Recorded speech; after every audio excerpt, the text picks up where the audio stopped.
তাআলা আনহু থেকে বর্ণিত রাসূলুল্লাহ সাল্লাল্লাহু আলাইহি ওয়াসাল্লাম ইরশাদ করেন, মান সামা ইয়াওমান ফি সাবিলিল্লাহ, যে ব্যক্তি আল্লাহর রাস্তায় একদিন রোজা রাখবে, জাআলাল্লাহু বাইনাহু ওয়া বাইনান নারি খানদাকান, আল্লাহ তাআলা তার মাঝে এবং জাহান্নামের মাঝে এক খন্দক দূরত্ব সৃষ্টি করবেন। কামা বাইনাস সামাই ওয়াল আরদ, আসমান এবং জমিনের মাঝখানে যেরকম বিরাট বড় দূরত্ব, এরকম তার মাঝে এবং জাহান্নামের মাঝে এরকম দূরত্ব সৃষ্টি হবে যদি আল্লাহর রাস্তায় কি করে, একদিন রোজা রাখে। জিহাদের ময়দানে রোজা রাখতে কষ্ট না? তাবলিগে গিয়ে রোজা রাখতে কষ্ট না? কারণ ভোর রাত্রে তার জন্য ওই ঠান্ডা এসার পরে যে খাবার, ওই খাবার রেখে দিচ্ছে সাথীরা, এই খাবার খাইয়াও সে কি করছে, রোজা রাখছে। মাদ্রাসা এটাও আল্লাহ রাস্তা না? এইখানে ওই আসার খাবার নিয়ে এসে রেখে দিছে। কারণ বাড়িতে থাকলে তো চুলা আছে, আরো বিভিন্ন পদ্ধতি আছে, খাবার গরম খাবার খাওয়ার সিস্টেম আছে, কিন্তু আল্লাহর রাস্তায় তাবলিগে মাদ্রাসায় এই সুযোগ আছে? এই জন্য এটার সওয়াব বেশি। এটার জন্য কি, এটা শরীয়তের একটা মূল নীতি আছে। সেই মূল নীতি হলো যেই এবাদতে যত বেশি কষ্ট, ওই এবাদতের সওয়াব তত বেশি। এটা কি একটা মূল নীতি, মনে রাখবা। যে এবাদতের যত কষ্ট বেশি, ওই এবাদতে সওয়াব বেশি। শীত ফজরের নামাজ সবচেয়ে কষ্ট না? এই জন্য ফজর নামাজের কি আছে, সওয়াব বেশি আছে। যে 10টা ফজিলত বয়ান করছি না একবার, ফজরের নামাজে। অন্য নামাজে এত ফজিলত কেন? অন্য নামাজে এত কি নাই, কষ্ট নাই, কষ্ট নাই। এই জন্য ফজিলত, ফজরের কষ্ট বেশি, ফজিলত বেশি। আবার শীতকালে ফজরের নামাজ জামাতে পারা, এটা আরো বেশি কষ্ট। এই জন্য হাদিস আছে, মান সাল্লাল বারদাইন দাখালাল জান্নাত, যে দুই ঠান্ডার সময় নামাজ পড়বে সে জান্নাতে চলে যাবে। ফজরের নামাজ, এশার নামাজ, এগুলো বেশি ঠান্ডা না? এই জন্য আলাদা হাদিস বলছেন আল্লাহ রাসূল। এটা সব ক্ষেত্রে যেই ইবাদতের যত কষ্ট বেশি, ওই ইবাদতের সওয়াব বেশি। হাফেজ হইতে কষ্ট আছে, আছে না? এই জন্য হাফেজের মর্যাদা আল্লাহ তাআলার কাছে বেশি। হাফেজরা রাতের ভোর 4টা বাজে উঠে পড়াশোনা শুরু করে। পৃথিবীর আর কোনো পড়া এরকম আছে? নাই। ডাক্তার, ইঞ্জিনিয়ার বলো, যত বিজ্ঞানী বলো, কেউ এত ভোর রাত্রে উঠা পড়ে না। পরের হাদিস হযরত আনাস রাদিয়াল্লাহু তাআলা আনহু থেকে বর্ণিত, রাসূলুল্লাহ সাল্লাল্লাহু আলাইহি সাল্লাম থেকে, ক্বালা কুন্না মা'আন নবী সাল্লাল্লাহু আলাইহি সাল্লামা, আমরা একবার আল্লাহ রাসূলের সাথে ছিলাম।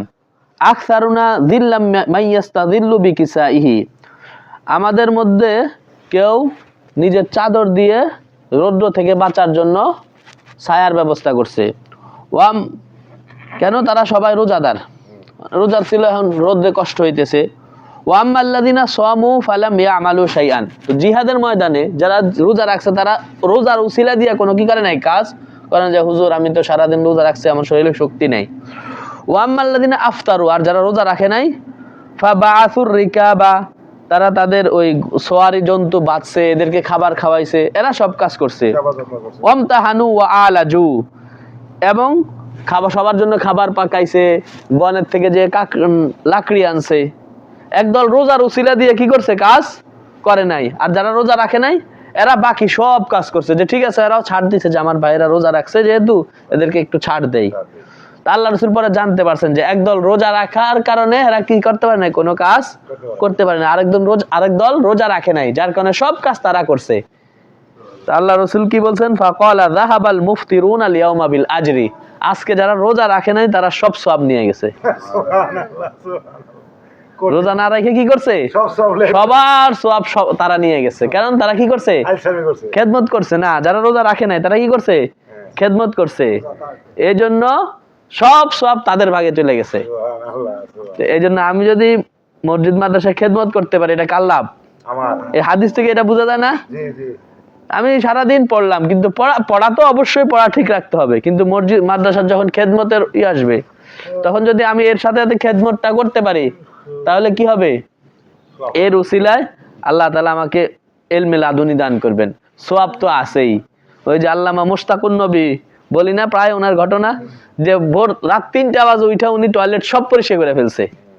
সকালবেলা ছাত্ররা গেছে টয়লেট পরিষ্কার করতে, যা সব টয়লেট পরিষ্কার, আইসা বলতেছে হুজুর টয়লেটটা কে জানি পরিষ্কার করে ফেলছে সব, অথচ তার দায়িত্ব ছিল না।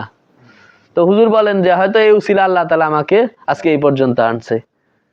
আজকে সারা বাংলাদেশে উনি ওয়াজ করে বেড়ান, আল্লাহ তাআলা ওনাকে কি পরিমাণ সম্মান দিছে, একজনের দেশি মুরগি হাদিয়া দিছে 40 হালি, সুবহানাল্লাহ সুবহানাল্লাহ। আর এক ফ্যাক্টরির মালিক প্রতি বছর 365টা গেঞ্জি হাদিয়া দেয়। 2 মসজিদে তারাবি এই জুমার নামাজ পড়ায়, এক মসজিদে 50 আর এক মসজিদে 50, 1 লাখ। 1 লাখ, শুধু 4 জুমা পড়ায়, এক মসজিদে 2 জুমা আর এক মসজিদে 2 জুমা।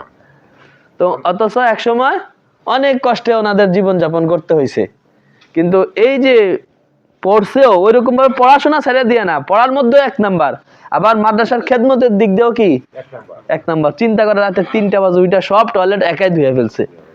তো এদেরকে তো এই জন্য আল্লাহ তাআলা আজকে ওনাদেরকে বড় বানাইছেন।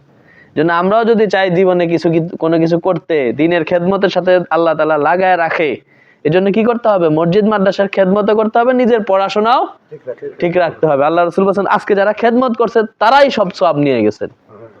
আল্লাহ তাআলা আমাদেরকে ইখলাসের সাথে, ওস্তাদকে দেখানোর নিয়তে না, পুরস্কারের আশায় না, ইখলাসের সাথে খালেস নিয়তে মসজিদ মাদ্রাসার খেদমত করার তৌফিক দান করুন। আমিন। আমিন।